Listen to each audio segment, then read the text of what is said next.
देखिए, भारतीय जनता पार्टी की सरकार तो चुनाव ही नहीं करा रही है, तो दबाव के चलते चुनाव कराई है। चुनाव में नगरीय निकाय चुनाव में धांधलियाँ होंगी और इस प्रकार से इसमें भी धांधली करने की कोशिश कर रहे हैं और सच्चाई छुपाने की कोशिश कर रहे हैं। प्रथम चरण के चुनाव में जिस प्रकार से वो आंकड़े दे रही हैं, ये तो सरकार हठधर्मिता है। पाटन ब्लॉक के ग्राम कुरुड्डी का ये मतदान केंद्र है और यहाँ पर पूर्व सीएम भूपेश बघेल अपने परिवार के साथ यहाँ मतदान देने आ रहे हैं और यहाँ पर पंच सरपंच जनपद सदस्य सहित जिला पंचायत सदस्यों का 4 स्तरीय जो चुनाव 4 सदस्यों का चुनाव करना है यहाँ पे 4 प्रतिनिधियों का। और कुछ देर में यहाँ पर पूर्व सीएम अपने परिवार के साथ यहाँ पहुँचेंगे और वोट डालेंगे। आपको बता दूं कि ये कुरुड्डी का वो सेंटर है जहाँ पर 382 मतदाता हैं और क्योंकि पूर्व सीएम भूपेश बघेल का ये गृहग्राम है कुरुड्डी और लगातार वो चाहे विधानसभा हो चाहे लोकसभा हो लेकिन वो वोट डालने यहीं आते हैं। उन्होंने अपना नाम आज भी इस ग्राम पंचायत में जोड़े रखा है। हमारे साथ पूर्व सीएम भूपेश बघेल जी हैं और आज आपने पंच सरपंच जनपद और जिला पंचायत सदस्य के लिए चुनाव किया है। लोकतंत्र की व्यवस्था है और आप आज फिर परिवार साथ वोट देने पहुंचे हैं। क्या मानते हैं आज ये जो मतदान हो रहा है इसमें आप कांग्रेस की कितनी लीड मानते हैं?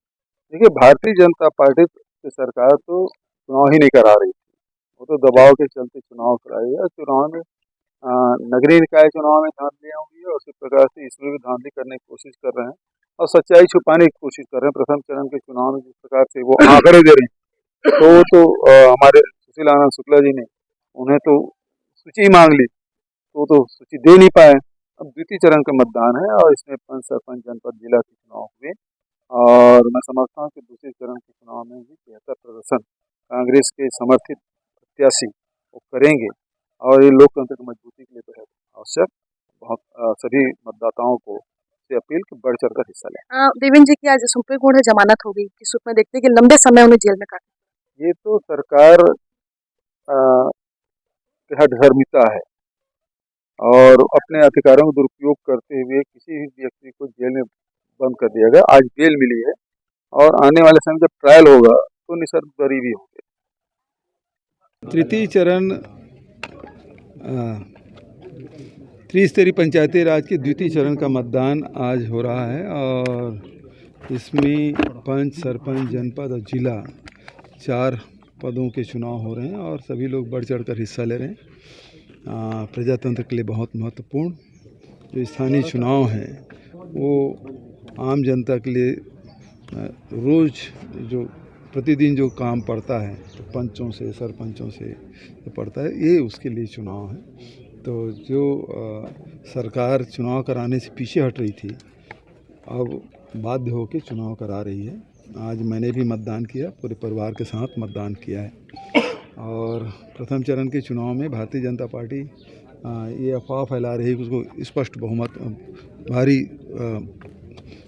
अंतर से जीते हैं और वो केवल अफवाह है कि द्वितीय चरण के चुनाव प्रभावित हो सके, इसलिए उस प्रकार के बयानबाजी हुआ है। और हमारे भी जो संचार विभाग के अध्यक्ष हैं सुशील आनंद शुक्ला, उन्होंने जो बयान दिया उससे स्पष्ट है द्वितीय चरण में हम अच्छी सफलता मिलेगी।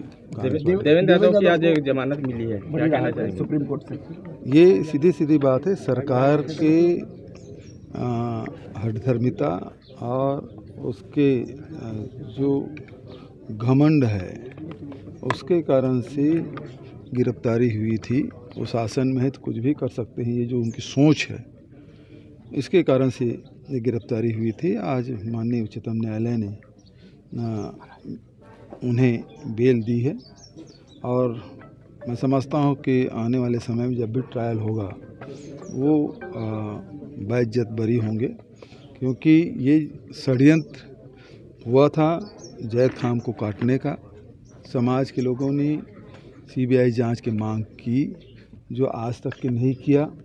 वो अपराधी आज तक के पकड़े नहीं गए, बल्कि ये सरकार के निकम्मेपन के कारण से बलौदा बाजार के कलेक्ट्रेट और एसपी कार्यालय जले, गाड़ियां वाहन जले।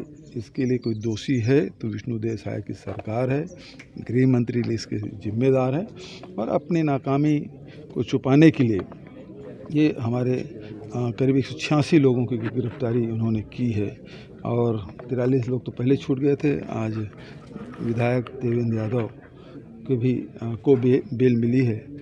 तो ये सरकार जो कई महीने तक के जो बंद करके रखे हैं, जो उनको अधिकार मिला है उसका दुरुपयोग ये सरकार कर रही है। पूर्व सीएम भूपेश बघेल अपने परिवार के साथ यहाँ पर वोट डालकर जा चुके हैं और अब मतदान केंद्र में भी देखिए जो भीड़ है वो भी अब थोड़ी कम हो चुकी है क्योंकि 3 बजे तक का समय दिया गया है। सुबह 7 बजे से मतदान शुरू हो चुका था। इसके बाद यहाँ पर काउंटिंग होगी और काउंटिंग के बाद में रिजल्ट भी घोषित, क्योंकि ये छोटा केंद्र है, यहाँ पर मतदाताओं की संख्या भी उतनी ज्यादा नहीं है, तो उम्मीद है कि रिजल्ट भी यहाँ पर 1 से 2 घंटे में यहाँ पर रिजल्ट भी आ जाएगा। कोमल धनेसर, IBC 24 भिलाई।